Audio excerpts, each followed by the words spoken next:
talking to Dr. Duckworth from Gethsemane Missionary Baptist Church. Dr. Duckworth, we'll just jump right in. What made you start the addiction ministry at your church, and why do you feel it was necessary? First of all, if we're going to be a church that is real, we have to be a church that will look among our community. And if there are segments of the community that have been left behind, that's where Jesus begins ministry to me. He said, I came to those that were sick, not to those that were well. And so we all have individuals in our families or in our friends or in our relationships that have been touched by addiction. And so it just made sense to have something to reach out because people come in and they're struggling. We all are dealing with something when we come to Christ, and it doesn't necessarily just magically go away just because we sign our name and give our tithes and offering. It doesn't happen that way. Oftentimes, it's a long process of recovery and a long process of healing. It can happen instantaneously, but most of the time, that's just not reality. And so, we had some individuals that was around the church that was honest and said, "Hey, Red, this is one of my struggles. It's something I'm dealing with." And so, matter of fact, one brother came up to me and said, this is my struggle. And I said, bro, if you hadn't told me, I would have never known. But when people are willing to be open and honest, then I just think at the end of the day, the church has to be uh, an element that reaches out. And I think we've done a bad job of receiving people and have done a better job at deflecting people away. And that's just not so. I think it's imperative that churches that are serious about ministry have ministries that will address those that are addicted inside the church as well as outside the church, because all folks addicted is not outside the church. You have some folks addicted to painkillers and other things that they are addicted to inside the church, and we look at them every week. And if we can only send them to hell, we're not doing ministry. Wow, you are so right, Pastor. I guess that brings me to the next question. Um, why did you make the decision to expand the services of the ministry to include the syringe service program? That is definitely a progressive decision as a pastor. Why did you do that? Well, again, because the world of addiction is a lot stronger than a lot of us like to. And you could take one approach to say, well, you know what?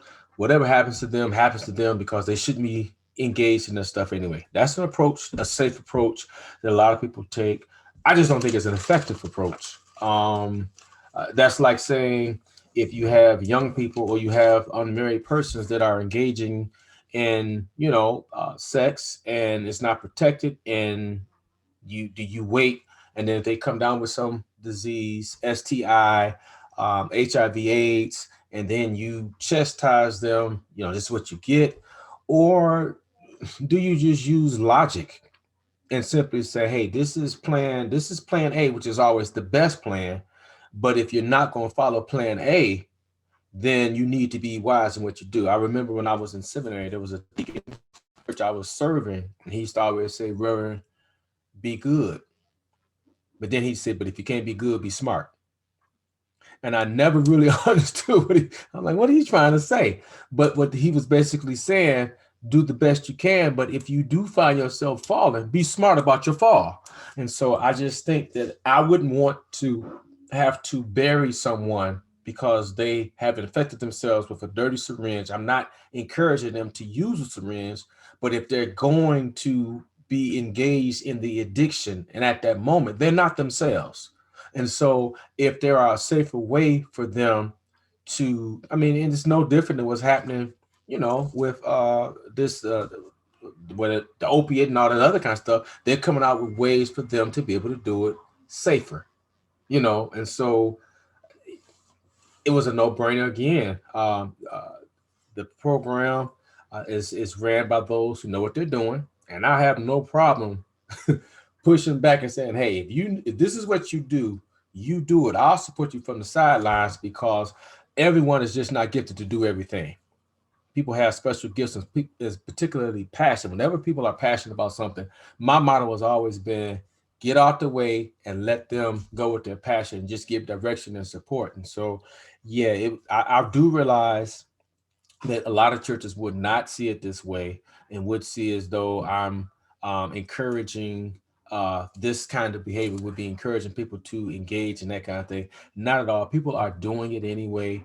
And so we want them to be safe, you know, bottom line. Yes, wow, that's so profound, your words. That is exactly true. And it's really meeting the needs of people where they are. I think about the scripture, I became all things to all men, right? Grasping that concept, understanding that in those small acts of kindness and love, that's what leads people to Christ because they can see that light, not with us judging them and telling them what they should or should not be doing. So, all right. Last question, and thank you so much for your time.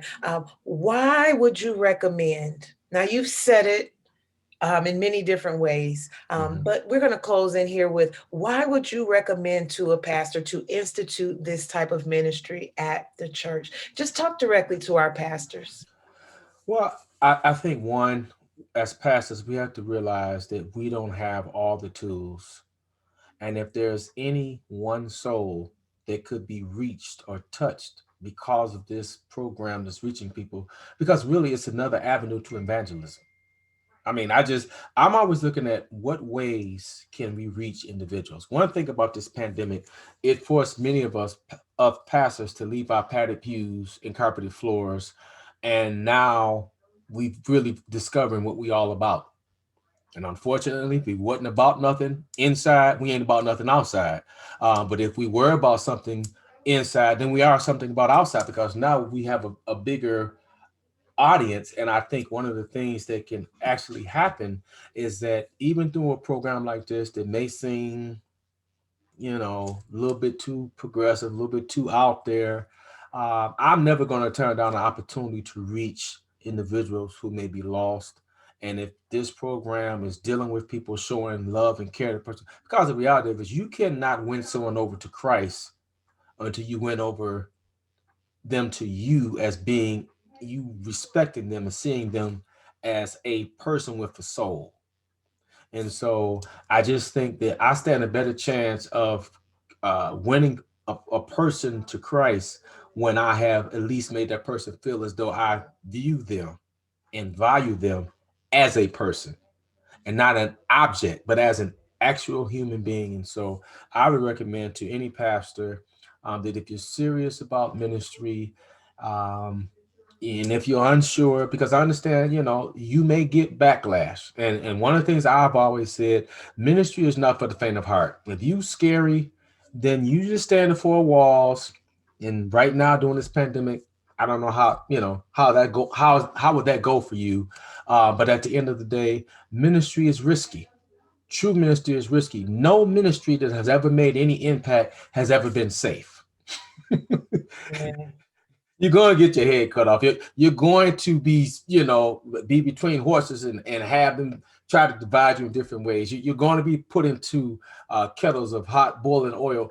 Ministry is not safe, but Christ has already given you the guarantee that if he said, "Lo, if you go, I'm with you." Not if you stay. He said, "Lo, if you go, I'm with you." And Yeah. so, if you want the covering of Christ, ministry is not safe. It's risky, and at the end of the day, it should always be focused on trying to help someone. If people can be helped, then there's definitely a possibility they can be saved. And so I just think this is another avenue. I remember when I was in seminary and there was a conversation about a bar ministry. And I laughed and I thought that the people that was talking about that stuff was out their mind. I'm like, I know bar ministry, people in the bar. But then someone said, think about it. Why do most people go to bars? And oftentimes the bartender hears more about people's personal lives and they're not trained for that. But people divulge that information. Now, what if we had some Christians strategically placed around the bar that when that person is sharing, they could step in and begin to meet them where they are? We're so concerned about being in the wrong place. There was never a wrong place for Christ. I Yes. don't know whose Bible people read, but there was never a wrong place. Christ, what you doing there? Jesus, what you doing there? Hold on. You know, woman at the well, you shouldn't be talking to her. Hold on. You know, uh, just because you in the church don't make you sanctified and holy. Trust me. And just because I was to go to a crack house to try to pull someone out does not make me a crack addict. I mean, I think at the end of the day, we have to be intentional. Now, if you got a drinking problem and all that, then you don't go to the bar. But if that's not an issue and you can understand what goes on in those dynamics, I think it's a wonderful, wonderful place to be. So that would be my recommendation as to why a person would consider using the SSP program and allowing this program to help the church look at people differently. Wow, thank you so much, Dr. Duckworth. You said so much here, but I think what you said also can be exemplified in the ministry of the church prior to COVID. And I think you said that, this is something that I would call Gethsemane a hallmark of being in the community and trying to meet the needs of the people. So we just thank you again for your willingness to partner and to run this program. We're excited about the ordinance being passed. And so Amen. we Amen. are just ready to go. So thank you so much, Dr. Duckworth. Thank Thank you. you. Bless you.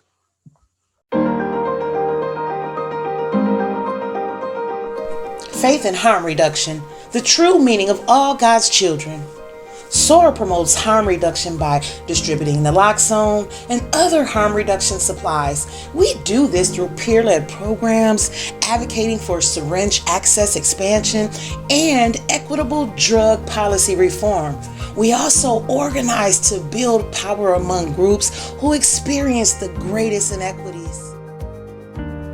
The role of faith in substance use treatment ranges from minimal to pervasive. For some, underlying religious principles provide a backdrop for traditional psychological approaches to treatment, such as behavior management and other therapies. In these cases, spiritual principles come to the foreground sporadically. Therefore, the faith community must be prepared to handle an influx of congregants and community members whose reliance upon faith is an integral part of their substance use journey. SOAR's goal is to strengthen support for harm reduction messages, principles, and practices that uphold the divinity and dignity of people who use drugs, and which strengthen spiritual resources, health, and well-being for communities that are being affected by the overdose crisis. Our purpose is to build a network of faith leaders advancing responses to the overdose crisis that are rooted and grounded in compassion, dignity, and justice. Center the leadership and wisdom around people with lived experience, particularly among communities of color. Advocate for spiritual and theological approaches to address the opioid crisis and other harms of radicalized drug policy. Support public policies to expand harm reduction and other community-led health and wellness opportunities for people who use drugs. Challenge the root causes that increase vulnerability to drug-related harm. For God so loved the world, and we are mandated to do the same. So what will you give? We're not asking you to give your life. We're asking you to give the same kind of love that you received from God. That same kind of love that saved your life. And even though what we see to our natural eye may appear as bad, we have to understand God's promise to work everything out for our good. Will you join us? Will you see good? Will you stand with us in this faith and harm reduction program? Will we be a church that loves all despite of who they are or what they're involved in? A church that seeks to save the lost and dying? A church that is called to rescue the perishing? A church that believes God loves each one of us so much that He would work towards reducing harm through our lives. If this is you, if this is your church, the Faith and Harm Reduction Program is designed for you.